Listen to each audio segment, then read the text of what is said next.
നിമിഷപ്രിയയുടെ കേസ് വരുന്നത്, നിമിഷപ്രിയ അറസ്റ്റിലാവുന്നത് 2017 ഈ ഇൻസിഡന്റുമായി ബന്ധപ്പെട്ടുകൊണ്ട് സനയിൽ, യമനിലെ സനയിൽ വെച്ച് അറസ്റ്റിലാവുന്നത്.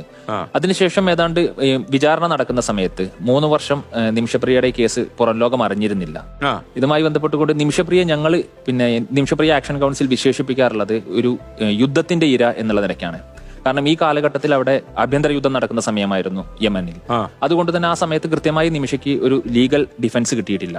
അവിടെ ആവശ്യമായ നിയമസഹായം ലഭിക്കുകയോ, അവിടെ അറബിയാണ് ഔദ്യോഗിക ഭാഷ, നിമിഷയ്ക്ക് അറബി അറിയില്ല. അപ്പോൾ ഈ പലതരത്തിലുള്ള ഇതുമായി ബന്ധപ്പെട്ടുകൊണ്ടുള്ള രേഖകൾക്കകത്ത് നിമിഷ ഒപ്പുവെക്കാൻ ഇടയുണ്ടാവുന്നു. കുറ്റസമ്മതമൊഴി ഉൾപ്പെടെയുള്ള രേഖകൾക്കകത്ത് ഒപ്പുവെക്കുന്നു. അങ്ങനെ ആവശ്യമായ ലീഗൽ ഡിഫൻസ് കിട്ടാതെ നിമിഷയെ വിചാരണ ചെയ്യപ്പെടുകയും വിചാരണ കോടതി 2020 നിമിഷയ്ക്ക് വധശിക്ഷ വിധിക്കുന്നത്. ആ വധശിക്ഷ വിധിക്കുന്ന സമയത്ത് ആ വാർത്തയാണ് പുറം ലോകം അറിയാൻ വേണ്ടി ഇടയാക്കുന്നത്. ആ വാർത്ത ചില മലയാള മാധ്യമങ്ങളിൽ വരികയും അതുവഴിയാണ് ഞങ്ങൾ save Nimisha Priya international action council എന്ന് പറയുന്ന ഈ സംഘടന രൂപീകരിക്കുന്നത്. ഇതിനകത്ത് വിവിധ ജനപ്രതിനിധികളുണ്ട്.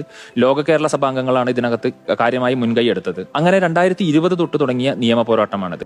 നിങ്ങളുടെ ഈ കേസിന്റെ പശ്ചാത്തലം നോക്കുന്ന സമയത്ത് ഇയാൾക്ക് ഇവരെ കല്യാണം കഴിക്കണം എന്ന് ആത്മാർത്ഥമായിട്ട് ആഗ്രഹം ഉണ്ടായിരുന്നു? അല്ല, തലാല് ഞാൻ മനസ്സിലാക്കുന്നിടത്തോളം അദ്ദേഹം ഇവിടെ കേരളത്തിൽ വന്നപ്പോൾ, ഈ നേരത്തെ ടോമി പറഞ്ഞ പ്രകാരം കേരളത്തിൽ വന്ന് തിരിച്ചു പോകുന്ന സമയത്ത്, ഞാൻ നിമിഷയോടൊക്കെ സംസാരിക്കുന്ന സമയത്ത് മനസ്സിലാക്കിയിട്ടുള്ള വസ്തുതയാണ്, ഇവരുടെ വിവാഹ ഫോട്ടോ അദ്ദേഹം എടുത്തുകൊണ്ട് പോവുകയും ടോമിയുടെയും പിന്നെ നിമിഷയുടെയും വിവാഹ ഫോട്ടോ പടം എടുത്തുകൊണ്ട് പോയി. ആ പടം എടുത്തുകൊണ്ട് പോയി അവിടെ പോയി അദ്ദേഹം അത് മോർഫ് ചെയ്ത് അദ്ദേഹത്തിന്റെ ഫോട്ടോ ചേർത്തിട്ട് ഇവർ വിവാഹിതരാണ് എന്ന രീതിയിൽ അദ്ദേഹം പ്രചരിപ്പിക്കുകയും, പിന്നെ നിമിഷ ഭാര്യയൊക്കെ ഉള്ള ആള്, അദ്ദേഹം അവിടെ ഭാര്യയും കുട്ടികളൊക്കെ ഉള്ള, നിയമമനുസരിച്ച് അയാൾക്ക് വേറെയും വിവാഹം കഴിക്കാം. അപ്പോൾ ഇവര് വ്യാജമായി സർട്ടിഫിക്കറ്റ് വരെ അദ്ദേഹം നിമിഷപ്രിയ ഡോട്ടർ ഓഫ് ഒരു മുഹമ്മദ് എന്ന് പറഞ്ഞിട്ടുള്ള ഒരു മുസ്ലിം പേരിലുള്ള ഒരു സർട്ടിഫിക്കറ്റ് ഒക്കെ വ്യാജമായി അദ്ദേഹത്തിന്റെ സ്വാധീനമൊക്കെ ഉപയോഗിച്ച് ഉണ്ടാക്കി, അത് വെച്ച് വിവാഹ സർട്ടിഫിക്കറ്റ് ഉണ്ടാക്കി എന്നുള്ളതാണ് ഞാൻ മനസ്സിലാക്കുന്നത്. പക്ഷേ അങ്ങനെ ഒരു വിവാഹം നടക്കുകയോ അത്തരത്തിലുള്ള യാതൊരു ചടങ്ങുകളോ അല്ലെങ്കിൽ വിവാഹമൊന്നും ഉണ്ടായിട്ടില്ല. പക്ഷേ അദ്ദേഹത്തിന്റെ ഭാര്യയാണെന്നും അതുകൊണ്ട് ഭാര്യയുടെ ഈ ക്ലിനിക്കിനകത്ത് അദ്ദേഹത്തിന് പൂർണ്ണമായിട്ടുള്ള അധികാരമുണ്ട് എന്ന് സ്ഥാപിച്ചെടുക്കാൻ വേണ്ടിയിട്ടുള്ള ശ്രമങ്ങളാണ്, അതിനുവേണ്ടിയുള്ള തെളിവുകൾ ഉണ്ടാക്കുകയാണ് അദ്ദേഹം ചെയ്തത്. അങ്ങനെയുള്ള ഇത്തരത്തിലുള്ള പീഡനങ്ങൾ സഹിക്കാൻ വയ്യാതിരിക്കുന്ന സമയത്താണ് അദ്ദേഹം യമൻ പൗരനാണ്. അദ്ദേഹം യമനിൽ ജനിച്ചു വളർന്ന യമൻ പൗരനാണ്. അപ്പൊ ഈ പീഡനങ്ങൾ സഹിക്കാൻ വയ്യാതെ വരുന്ന സമയത്താണ് നിമിഷപ്രിയക്ക് ഇത്തരത്തിലുള്ള ഈ പാസ്പോർട്ട് എടുത്ത് രക്ഷപ്പെടാനുള്ള ഒരു അഡ്വൈസ് ലഭിക്കുന്നത്.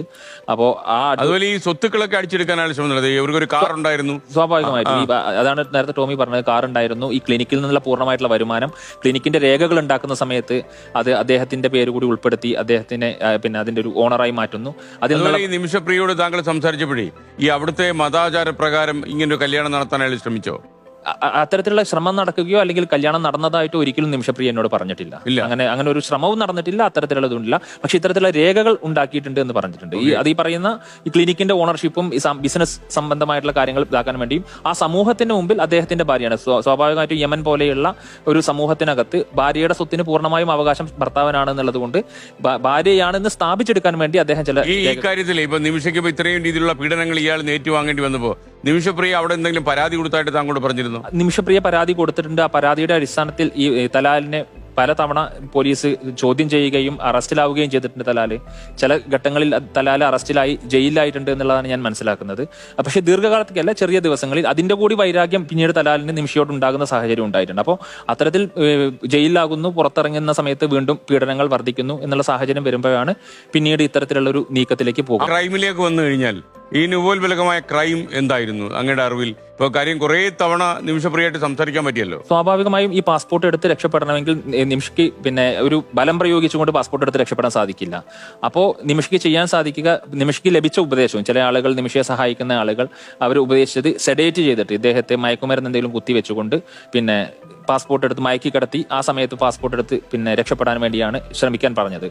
പക്ഷേ ഇദ്ദേഹം ഒരു ഡ്രഗ് അബ്യൂസർ ആയിരുന്നു, നേരത്തെ മയക്കുമരുന്നുകൾ ഉപയോഗിക്കുന്ന ആളായിരുന്നു. അപ്പോൾ ചെറിയ തോതിലുള്ള മയക്കുമരുന്ന് കുത്തിവെച്ചപ്പോൾ അതിന് എഫക്റ്റ് ഉണ്ടായില്ലാത്ത സാഹചര്യത്തിൽ വീണ്ടും മയക്കുമരുന്ന് കുത്തിവെക്കുകയും അത് ഓവർഡോസ് ആയി മാറി ഒരു അപകടം ഉണ്ടാകുന്ന സാഹചര്യമാണ് ഉണ്ടായത്. അതൊരു പിന്നെ ബോധപൂർവമായി അദ്ദേഹത്തെ കൊലപ്പെടുത്തുക എന്നുള്ള ഉദ്ദേശത്തിൽ ചെയ്തതല്ല, മയക്കി തന്റെ പാസ്പോർട്ട് എടുത്ത് രക്ഷപ്പെടുക എന്നുള്ള സാഹചര്യം അതിനുവേണ്ടി ശ്രമിച്ചുകൊണ്ടിരിക്കുന്നതിനിടയ്ക്ക് മരുന്ന് ഓവർഡോസായി അദ്ദേഹം കൊല്ലപ്പെടുന്ന സാഹചര്യമാണ് ഉണ്ടായത്.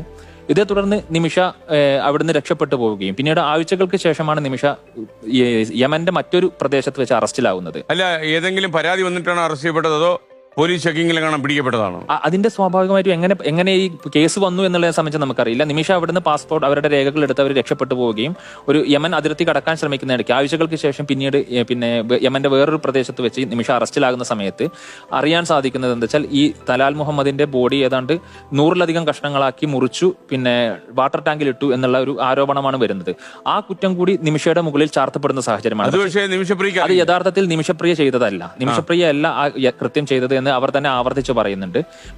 ഈ ഇത്തരത്തിലുള്ള ഒരു അപകടം സംഭവിച്ചത് നിമിഷയുടെ കയ്യിലാണെന്ന് പറയുന്ന സമയത്ത് തന്നെ ഇത്തരത്തിൽ ഈ ബോഡി മ്യൂട്ടിലേറ്റ് ചെയ്തത് നിമിഷയല്ല എന്ന് പറയുന്നു. പക്ഷേ ശരിയാ നിയമപ്രകാരം, ഇസ്ലാമിക നിയമപ്രകാരം ഒരു കൊലപാതകം നടത്തുന്നതിനേക്കാൾ മാരകമാണ് അല്ലെങ്കിൽ കൂടുതൽ ഗുരുതരമായ ശിക്ഷ കിട്ടേണ്ട കുറ്റകൃത്യമാണ് ഒരു മൃതശരീരം മ്യൂട്ടിലേറ്റ് ചെയ്യുക എന്നുള്ളത് കൊണ്ടാണ്, വെട്ടിമുറിക്കുക എന്നുള്ളത് കൊണ്ടാണ് നിമിഷയ്ക്ക് ഇത്തരത്തിൽ വധശിക്ഷ വരുന്നത്.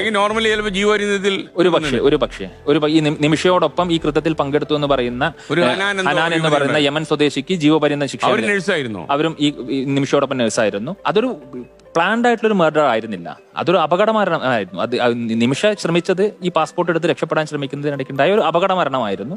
അത്തരത്തിലുള്ള ഒരു അപകടമരണമായ നിമിഷ ഉണ്ടായതിന്റെ ഭാഗമായിട്ടുള്ള കേസിൽ കൃത്യമായ ലീഗൽ ഡിഫൻസ് കിട്ടാതെ പിന്നെ സപ്പോർട്ട് കിട്ടാത്തത് കൊണ്ട് ശിക്ഷിക്കപ്പെടുന്ന സാഹചര്യമാണ് നിമിഷയ്ക്ക് ഉണ്ടായത്.